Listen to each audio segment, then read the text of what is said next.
Welcome back to Home But Not Alone. We're going to talk about movies today. I like a good movie night, and my kids are having a movie night right now, popcorn and just enjoying it. So I think a lot of times our Catholic beliefs are not represented well in movies, which is really frustrating. But we want to talk about some movies that do a real good job, maybe representing the Catholic faith or Catholic values. I have a lot of favorite Catholic movies, so we're just going to talk about a few of them today because we could just go on and on. But we'll hit just a few of those. So, hey, Tim. Hey, Sarah. So, you know how it's getting dark, and you and I are recording in the evening. Okay, here's why I want to talk about this for a second before we talk about movies. Okay, because it bugs me because some people I know have to deal with, and I'm sure some of you out there have to deal with this, where it's summer and the kids are like, "Why do I have to go to bed? It's still light out." My kids don't really have that problem. My kids have the opposite problem, where the sun starts coming up at 4:45 or whatever ridiculous hour isn't really morning. And then they're like, so I guess we're awake, right? And I'm like, no, go back to sleep. What are you, crazy? And it's even worse when my wife, working long nurse hours, gets up and is leaving, and they're like, well, mom's gone, so that means the day starts, right? I'm like, no, she leaves before, she has to get there at a crazy hour before patients get to the hospital. Okay, it's crazy anyway, or to take care of the ones who are already there. But so you like it when it starts getting dark again? I like it when it starts getting dark in the morning. I don't like it in the evening because then, and I've talked to people who are like, but I like it when it shifts and then suddenly it's light so I can get ready in the morning. I'm like, no, I think it's crazy. I would rather it be light. I don't care if it stays dark until 8 a.m. Keep the dark later and let the light stay a little bit later in the day. Am I completely wrong? I mean, you can file an official complaint with the Sun and see if it changes anything, but I don't really know what good this is going to do. Hey, if you guys are watching on YouTube, we're matching shirts today, and we did not intend that. So, no. But we were just too lazy to change for your benefit. So let's talk about movies. It's got nothing to do with anything. I'm sorry. It's just been bugging me recently.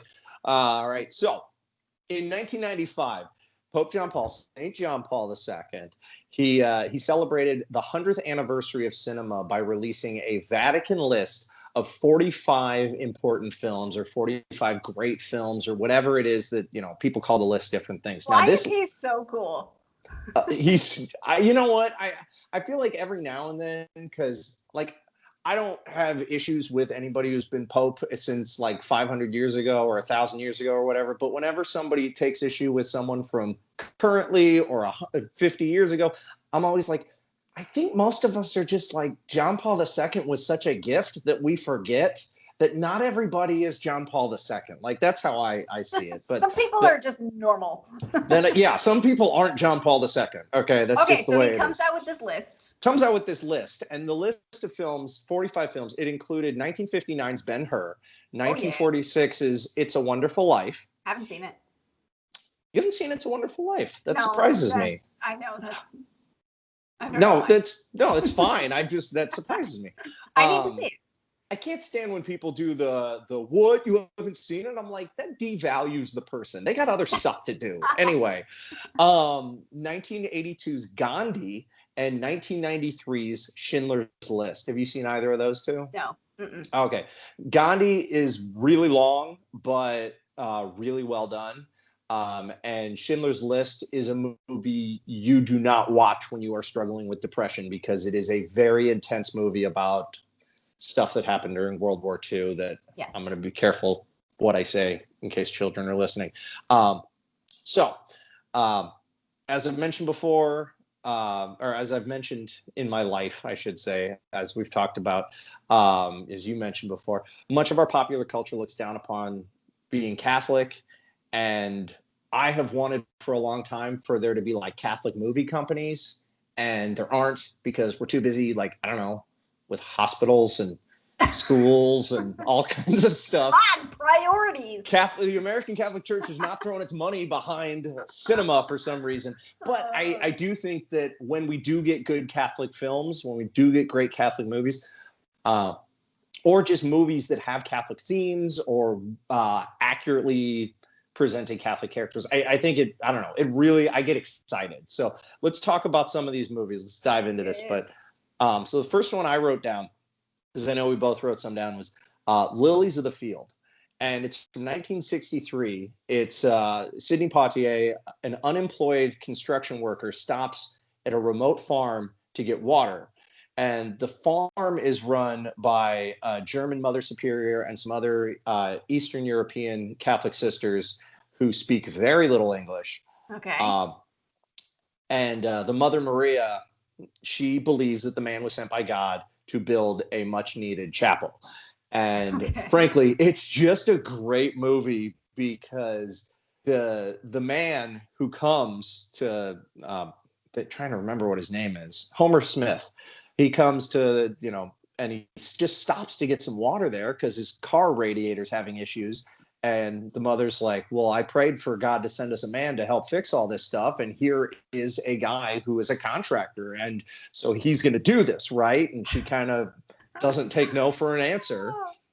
And there are several times where he's like, I'm a Baptist. What are you asking me to do this for? And she's like, it doesn't matter. Just come on in. And there's a great scene where a bunch of Mexican-American immigrants, or I don't know when they came into the country or when the country came to them, depending on, you got to read the history of America. Anyway, they are there. The Eastern European sisters are there. They're all Catholics and they're all working on something. And they are arguing so intensely.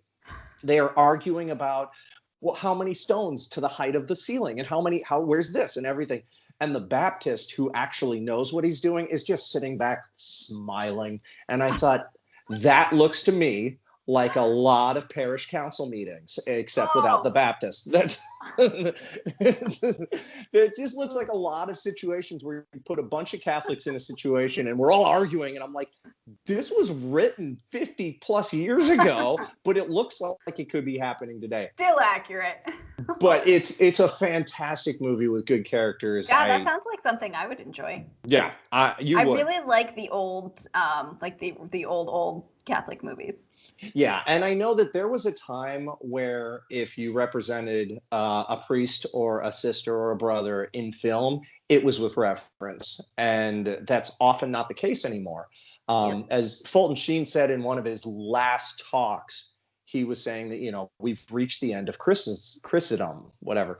And he was saying it's not that we've reached the end of Christianity, but that we no longer are living in a culture that is built around the values of Christianity.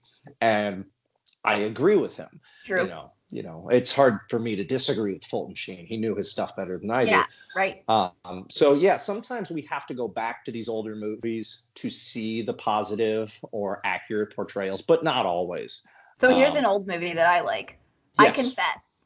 Oh, I want to see that so bad. I still haven't. Gotta see it. You can rent it on Amazon Prime. I found it over there, but I actually own it on a DVD because I am from the past. And so here's how it goes. Hold on. Because the movie's old or because it's a DVD? Which part puts you in the past? Okay, I couldn't tell. No, the movie's old. So the movie's from 1953. And so here's how it goes. A man murdered someone, and then he confesses it to a priest. And then he frames that priest for the murder. And so in the investigation that's going on, the officials are trying to pressure the priest to testify about what happened, and the priest can't, and he can't tell them why he can't, because that's also part of the seal of the confessional. You can't tell what you heard, and you can't tell why you can't tell it. But it's just a really good movie. I guess I won't spoil the end because you really need to see it. Please don't, because I want to see it, and I've been meaning to see it. Classic, and it is just one of my favorites. And it's just so good about the unbreakable seal of confession, which is under attack right now. Yeah. And so I actually showed it. I wouldn't show it to the younger kids because there's a murder, and so there's some gun violence in it.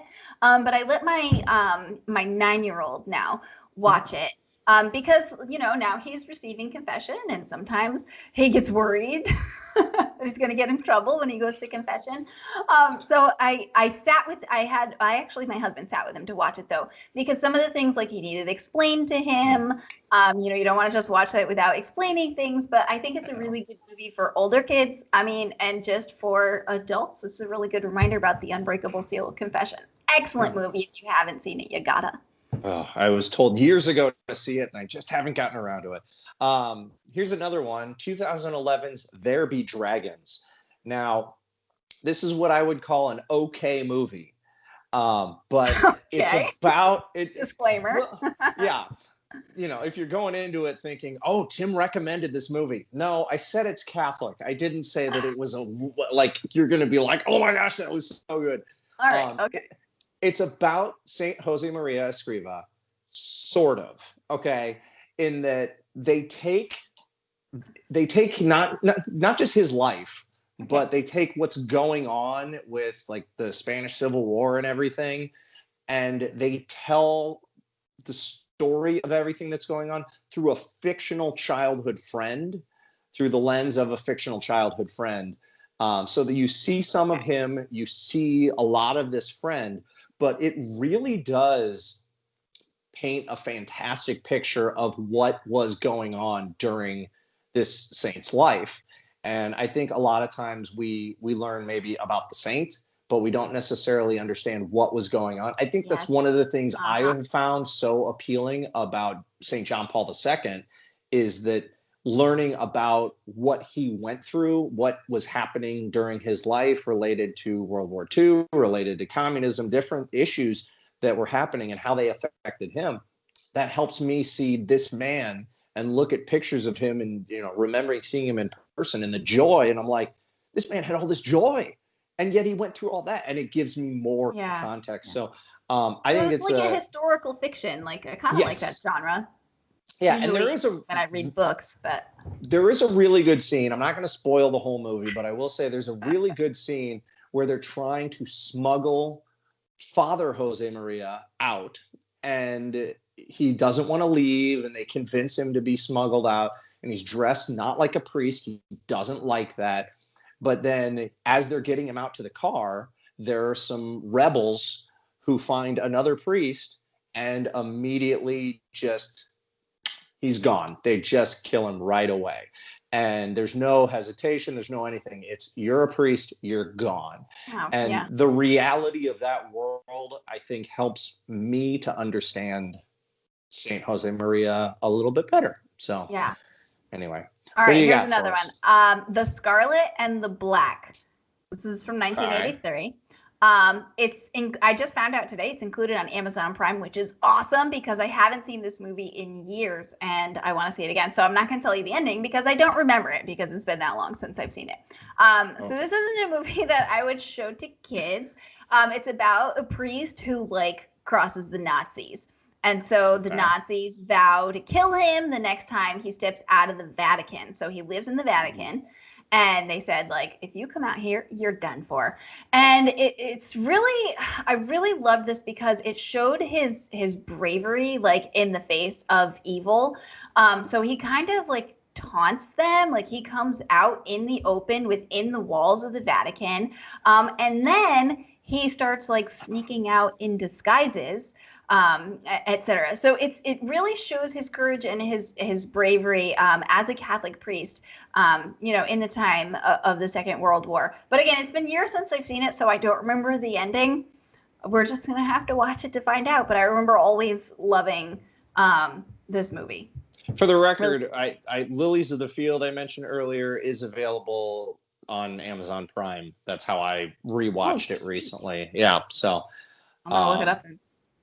Wait, so is that a fictional priest or a real priest? You don't know? I don't know. That's okay. I was of the understanding that it's fictional, but okay. I absolutely might be, and maybe they drew from different things. I don't know. Based on a real, who knows? Yeah, I don't know. I'm not familiar with it. Another one I have is The Mission from 1986. Now, this movie actually was on or is on that Vatican list of 45 movies Oh, that okay. are considered important. It's, and I know you don't know actors, but it's Robert De Niro and Liam Neeson and Jeremy Irons, all of whom are big actors. And it's Robert De Niro in 1986 when he was like the world's biggest movie star. And the um, the movie is about 18th century Spanish Jesuits trying to protect a remote South American tribe in danger of falling under the rule of pro-slavery Portugal. Um, and it's really good, and I would be hesitant to show it to children because even though it would depend on the age of the child and how they understand. I like to put it this way: it's there's some violence, there's plenty of violence, and then there is also some appropriate nudity in the way of National Geographic type thing, where Okay. they would show people in their natural habitat. So it's not inappropriate, Right. it is culturally appropriate. Okay. And again, it was on the Vatican list of important films. Yeah. So, Yeah. but here's something's interesting. So I mentioned There Be Dragons and then now The Mission. Both of these were directed by a guy named Roland Joff or Joffe. I don't know how names work. I know how they work. I don't know how to pronounce things. Um, and this Roland guy describes himself as a wobbly atheist, or at least he did as of a few years ago. Oh, whatever that means. I'm sorry, a wobbly agnostic. Okay. And I think that means he's like, I'm agnostic, but I might go this way. I don't know what he means really. I shouldn't speculate. And when asked about it by a Catholic publication in 2011, he said, I think that the term faith is badly misused. It has become shorthand for not thinking. I don't think that's what faith is. It seems to me that faith is an ongoing process of discovery that requires an inordinate amount of thinking and involves profound questions, especially about what life means. It comes and goes, and it has an important rational component. My generation became dismissive of anything that wasn't scientifically explainable and headed toward a kind of scientism, which is really only a method, not a meaning. That's reductive. It seems to me that faith is a much braver question. So I just thought it was interesting that this guy who doesn't know, who struggles with whether or not he could be a person of faith, and he has made two very faith-centered movies, at least two that I was able to find. One of which is, like I said, on this Vatican list, Right. and that he still had that to say, and I thought that's kind of cool. That's kind of powerful. So yeah. Deep thoughts on faith from that's showing that he's thinking and he cares about the question. So that's cool. It's hard to fault someone who is genuinely thinking and pondering faith. It Absolutely, really is. Yeah. Okay, so there's another movie I have here. It's called Henry Poole is Here. It's from 2008. It is so cheesy, but it is so worth watching. It is fun. It's shortly after this depressed man moves into a new house. Suddenly something appears on the outside wall, and a Catholic neighbor genuinely believes that it's the face of Christ. And this man has serious doubts. He's incredibly skeptical. And it's just kind of about the journey he goes on. There's a comedian, actor, former talk show host named George Lopez, and his portrayal of the local parish priest, I wish the whole movie was that, because one, it's an actual positive and relatable parish priest, and you don't, like I said before, you don't see that very often. And at the same time, he's he's related. That's what I wanted to say, is that he's relatable, and that it's an accurate portrayal of a parish priest, and he's very compassionate, and he's trying to be rational and reasonable, but he's also trying to take a leap of faith, and he's trying to. It's just his scenes are great.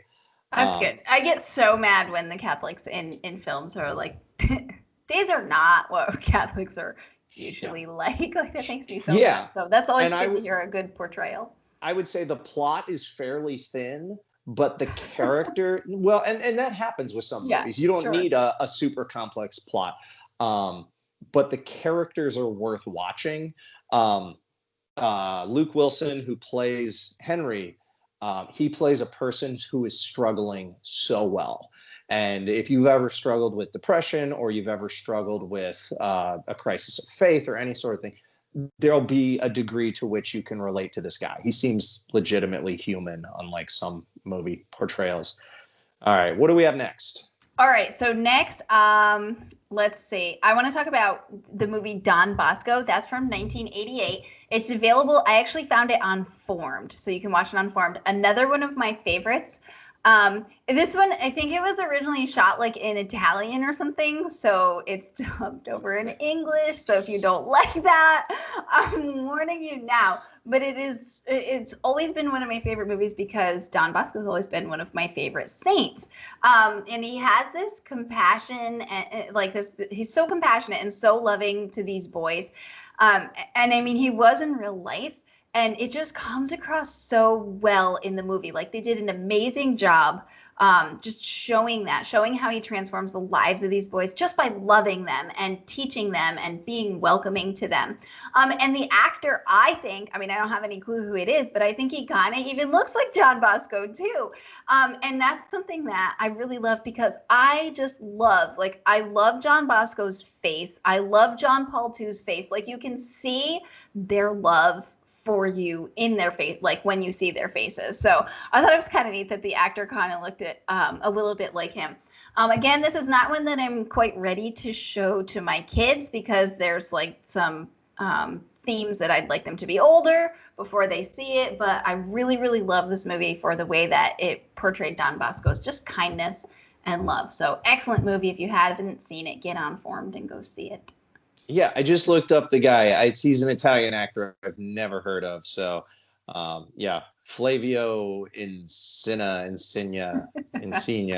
I don't even know American actors, so just forget it. That's the thing is I thought if you might not know him, but there's a better chance I would know him than you would know him. That's why I thought I'd give it a look. And I've actually seen that movie is on Formed, but I have not watched it yet. So I will give that one a look. So there's another movie, and this is actually fairly recent. So it's a movie called Silence from 2016. So this one actually had its premiere at the Vatican. That's something. Yeah, it was a pretty big deal because Martin Scorsese, who directed it, he's known for being, your kind of cliche Italian Catholic, except as a film director, he has made some very non-Catholic films, including one he made about 30 years ago that got him in a little bit of hot water with the Vatican. Uh-oh. And so after this came out, he said that was kind of like he finally felt like he was home and that he finally felt a little bit of redemption in that his work was something the church was holding up as worth doing, as opposed to something that was being told to Catholics are being told to avoid. But Silence is great. A lot of movies apparently about Jesuit missionaries because there were a lot of Jesuit missionaries, but this is an insanely powerful and not very easy movie to sit through because it is about Jesuit missionaries going into Japan at a time when Christianity was becoming illegal again, or had become illegal. Okay. And this was early. So this was after Francis Xavier had been there, and then Christianity took a small foothold. And then it was, nope, and we're going to kill priests because we don't want Christianity. We're going to force people to step on images of the Blessed Mother as a way of denouncing their faith.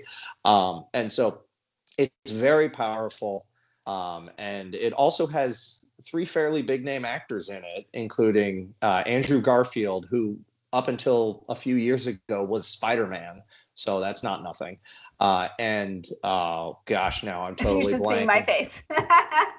I'm totally blanking on the name of the other guy right That's now. Okay, because I don't even know the names of the actors or even the names that they play as the main characters in most of the movies that I'm telling you. There you go. Well, the other, I'm just trying to point out that the other guy, I mean, he was the bad guy in the last 3 Star Wars movies. So he's not a no-name actor. This is one of the biggest names in terms of directors, and these are some big. So, and it is a very Catholic movie. So, what else do we have? Cool, very cool. How about Joan of Arc from 1999? I know there's been a lot of Joan of Arc movies, and my kids like the old, like the black and white one. That's like really super cheesy. Yeah, they of love. Of course they do. They're your kids. That makes sense. And I actually kind of like. I was looking up the silent one. Have you seen like the silent film Joan of Arc? No, there's a silent Joan of Arc. Oh, and I swear great. I've seen it. Like I was playing the trailer and I swear I've seen it. I was like, I think I've seen this and I loved it. But anyways, the one from 1999 was one that I watched like over and over as a kid. So I got to show this one to my kids. They haven't seen it yet because I was just a little hesitant. Like the burning at the stake scene is pretty burning at the stake. You know, it's a little different watching something like in black and white, and it doesn't really have the very good, you know, it doesn't look so realistic, but this powerful burning at the stake scene, which I mean, I think is really important to get that right with the story of Joan of Arc. But anyways, I loved watching this a lot as a kid because it really does an excellent job of showing like how fierce and how powerful and how determined Joan is. Like, you got to get Joan right. She's not like this nammy-pammy little country girl. Like, she was fierce. She went into battle. And I mean, at least as a kid, this was always my opinion that this movie portrayed her really well. It's also Unformed, so you can go watch it Unformed. I definitely think you should. I promised my 9-year-old that he can see it soon, so I would show it to him. I probably wouldn't show it to younger kids. But I just really, really enjoyed it. It's super long. Oh, and I keep forgetting, you keep mentioning where things are. You know, I know you can rent The Mission on YouTube. That's something. Okay. The Henry Poole is here. You can get on Amazon Prime. Silence you can get at my local library. So that's something. That's where it's not going to be helpful. I'll come visit your library. There you go. Anyway. Yeah, there's so also got to bring up the 2004 Passion of the Christ, which most of us have seen, or a lot of us have seen. It's kind of a big deal that it came out at all. But apparently, so John Paul II had a private screening of the movie in January 2004, which of course was not too long before, you know, he passed away. And his reaction to the film was to say, it is as it was, meaning that the Pope believed that the film was an accurate depiction of the last 12 hours of Christ's life. So what I think is interesting, you've mentioned several times, well, let's maybe hesitate to show kids this one or that one, you know, and obviously really hesitate to show kids this, you know, brutal R-rated movie. I find it challenging, whether it's we're reading Bible stories or whether it's we're showing them movies about saints. Like, there's a lot of brutality in the history of the church, in a lot of persecution. My daughter really loves Saint Perpetua, and that does not end well. And my daughter has seen a video and likes to reenact that video. Luckily, not the brutal things. And I'm like, maybe I shouldn't have shown her that. That was not, you know. But she doesn't see that as anything negative or fearful.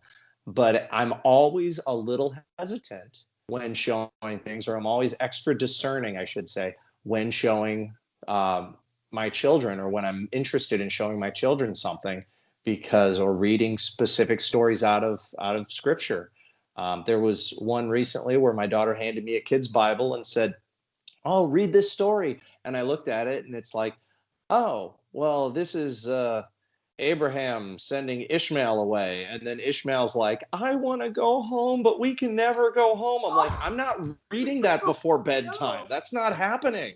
And so I'm glad that you bring up this caution, because I personally feel that when this movie came out, when I saw it, that I was too young when I saw it, and it really, like, just the intensity of that experience, and not even just like the brutal violence, but the whole emotional significance of, like, this is God, and like, I did this by my sins. Like, kids know that. We teach our kids that as Catholics.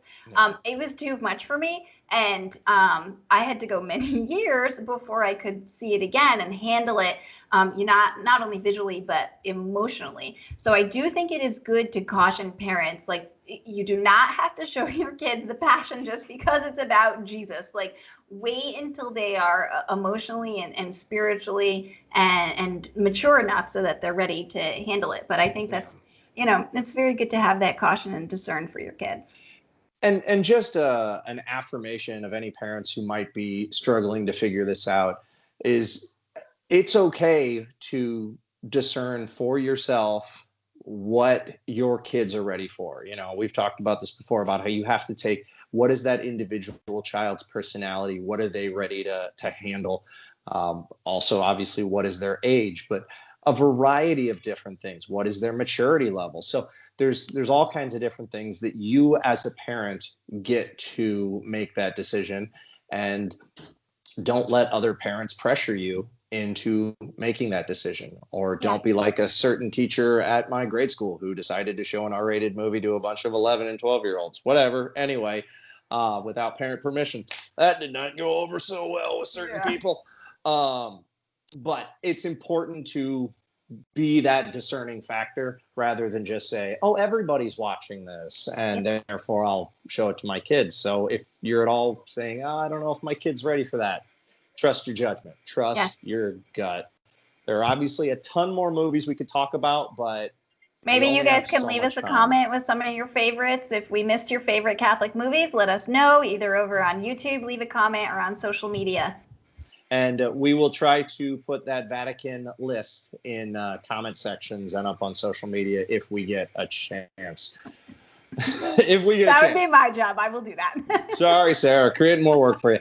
But thank you, everybody, for listening and watching. If you could subscribe, leave a like, whatever you can do, we appreciate it. YouTube, wherever, audio, podcast, we appreciate you all so much. Thank you. Anyway, Sarah, where can people find you?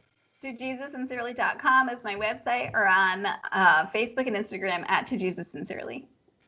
Okay, now you can find me at chaselove.org and chaselove at the chaselove, whatever, on social media. I want to get to the thing. All right. So if you want guests to leave, just lay down bubble wrap everywhere. Okay. And then when they step on it and some kid wakes up, just look at them and be like, well, okay, you did that. And then throw them out for overstaying their welcome. You'll have a very justifiable reason for kicking them out. And remember, you're never alone.